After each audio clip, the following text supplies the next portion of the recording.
CK ടോക്സിന്റെ മറ്റൊരു football ടോക്കിലേക്ക് എല്ലാവർക്കും ഒരിക്കൽ കൂടി സ്വാഗതം. ഇന്നത്തെ ഒരു വീഡിയോയിൽ നമ്മൾ പ്രധാനമായും ചർച്ച ചെയ്യാൻ പോകുന്നത് കേരള ബ്ലാസ്റ്റേഴ്സ് എഫ്സിയുടെ അടുത്ത മത്സരമായ അഥവാ പ്ലേ ഓഫിലെ ബ്ലാസ്റ്റേഴ്സിന്റെ ആദ്യ മത്സരത്തിലെ ബ്ലാസ്റ്റേഴ്സിന്റെ ഒഡീഷ എഫ്സിക്കെതിരായുള്ള ഒരു പോസിബിൾ ലൈനപ്പാണ്. അപ്പോൾ ഏതായാലും വിശദമായ വീഡിയോയിലോട്ട് കടക്കുന്നതിന് മുമ്പായിട്ട് നിങ്ങൾ ഇതുവരെ ഈ ചാനൽ സബ്സ്ക്രൈബ് ചെയ്തിട്ടില്ല എങ്കിൽ ഇതുപോലുള്ള കൂടുതൽ ബ്ലാസ്റ്റേഴ്സ് വാർത്തകൾ ലഭിക്കുവാൻ വേണ്ടി ഈ ചാനൽ എല്ലാവരും സബ്സ്ക്രൈബ് ചെയ്ത് ബെല്ലൈക്കൻ എനേബിൾ ചെയ്തു വെക്കുക ശ്രമിക്കുക. ഈ വരുന്ന 19-ാം തീയതി വെള്ളിയാഴ്ച രാത്രി 7:30 കേരള ബ്ലാസ്റ്റേഴ്സ് എഫ്സിയുടെ ഒഡീഷ എഫ്സിക്കെതിരായുള്ള പ്ലേ ഓഫ് മത്സരം.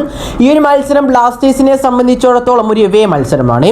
അതുകൊണ്ട് തന്നെ ഈ ഒരു മത്സരം നടക്കാൻ പോകുന്നത് ഒഡീഷ എഫ്സിയുടെ തട്ടകമായ കലിംഗ സ്റ്റേഡിയത്തിൽ വെച്ചാണ്. ഏതായാലും കേരള ബ്ലാസ്റ്റേഴ്സ് എഫ്സിയുടെയും ഒഡീഷ എഫ്സിയുടെയും ഇത്രയും കാലം നടന്ന മാച്ചുകളുടെ സ്റ്റാറ്റസിലേക്ക് ഒന്ന് കടക്കുകയാണെങ്കിൽ ഇരു ടീമുകളും 22 മത്സരങ്ങൾക്കാണ് ഏറ്റുമുട്ടിയിട്ടുള്ളത്.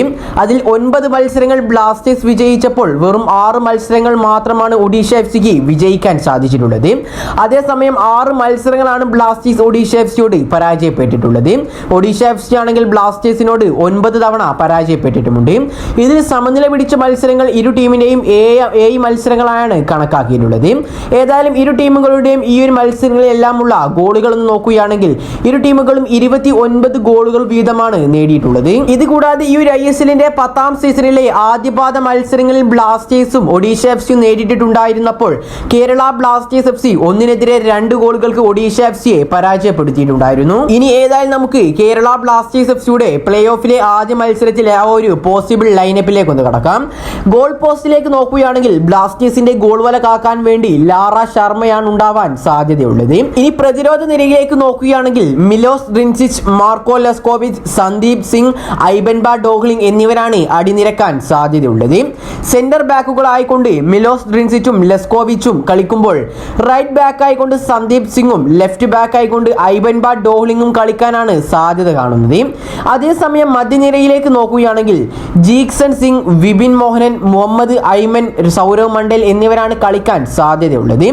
സെന്റർ മിഡ്ഫീൽഡേഴ്സുകളായിക്കൊണ്ട് ജീക്സൺ സിംഗും വിപിൻ മോഹനനും പന്ത് തട്ടുമ്പോൾ ലെഫ്റ്റ് മിഡ്ഫീൽഡർ ആയിക്കൊണ്ട് മുഹമ്മദ് ഐമനും റൈറ്റ് മിഡ്ഫീൽഡർ ആയിക്കൊണ്ട് സൗരവ് മണ്ഡലും കളിക്കാനാണ് സാധ്യതയുള്ളത്. അതേസമയം മുന്നേറ്റ നിരയിലേക്ക് നോക്കുകയാണെങ്കിൽ ബ്ലാസ്റ്റേഴ്സിന്റെ മജീഷ്യനായ അഡ്രിയാൻ ലൂണയും കൂടാതെ തന്നെ ലിത്വാനിയൻ നായകനായ ഫെഡോ സെർണിച്ചും കളിക്കാനാണ് സാധ്യത കൂടുതലുള്ളത്. ഏതായാലും ഈ ഒരു മത്സരത്തിൽ കേരള ബ്ലാസ്റ്റേഴ്സ് എഫ്സി വിജയത്തിൽ കുറഞ്ഞതൊന്നും തന്നെ ലക്ഷ്യം വെക്കുന്നില്ല.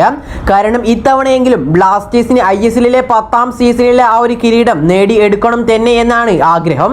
അതുകൊണ്ട് തന്നെ ഈ ഒരു മത്സരത്തിൽ ബ്ലാസ്റ്റേഴ്സ് എന്ത് വേണമെങ്കിലും ചെയ്യുന്നതാണ്. അതേസമയം ഈ ഒരു മത്സരത്തിൽ അഥവാ കേരള ബ്ലാസ്റ്റേഴ്സ് എഫ്സിയുടെ പ്ലേ ഓഫിലെ മത്സരത്തിൽ ക്യാപ്റ്റൻ ആരാണ് എന്നതിൽ ഇതുവരെയായിട്ടും ഒരു വ്യക്തത വന്നിട്ടില്ല.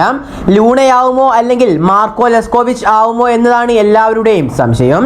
ചിലപ്പോൾ മാത്രമായിരിക്കും ലൂണ ക്യാപ്റ്റൻ ആവാൻ സാധ്യതയുള്ളതെന്ന് നമുക്ക് ബ്ലാസ്റ്റേഴ്സ് ക്യാമ്പിൽ നിന്നും റിപ്പോർട്ട് ലഭിച്ചിട്ടുണ്ട്. ചിലപ്പോൾ നമുക്ക് മാർക്കോ ലെസ്കോവിച്ചിനെ ആയിരിക്കും ക്യാപ്റ്റനായി കാണാൻ സാധിക്കുക.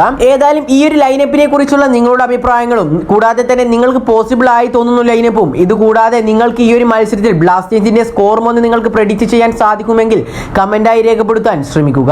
അപ്പോൾ ഏതായാലും ഈ ഒരു വീഡിയോ ഇവിടെ വെച്ച് അവസാനിപ്പിക്കുകയാണ്. കൂടുതൽ ISLനെ കുറിച്ചും കേരള ബ്ലാസ്റ്റേഴ്സിനെ കുറിച്ചുമുള്ള അപ്ഡേറ്റുകൾ ലഭിക്കുവാൻ വേണ്ടി ഈ ചാനൽ എല്ലാവരും സബ്സ്ക്രൈബ് ചെയ്ത് ബെല്ലൈക്കൻ എനേബിൾ ചെയ്തു വെക്കുവാൻ ശ്രമിക്കുക. അപ്പോൾ അടുത്തൊരു ബ്ലാസ്റ്റേഴ്സ് ISL അപ്ഡേറ്റുമായി വീണ്ടും കാണാം. Good bye.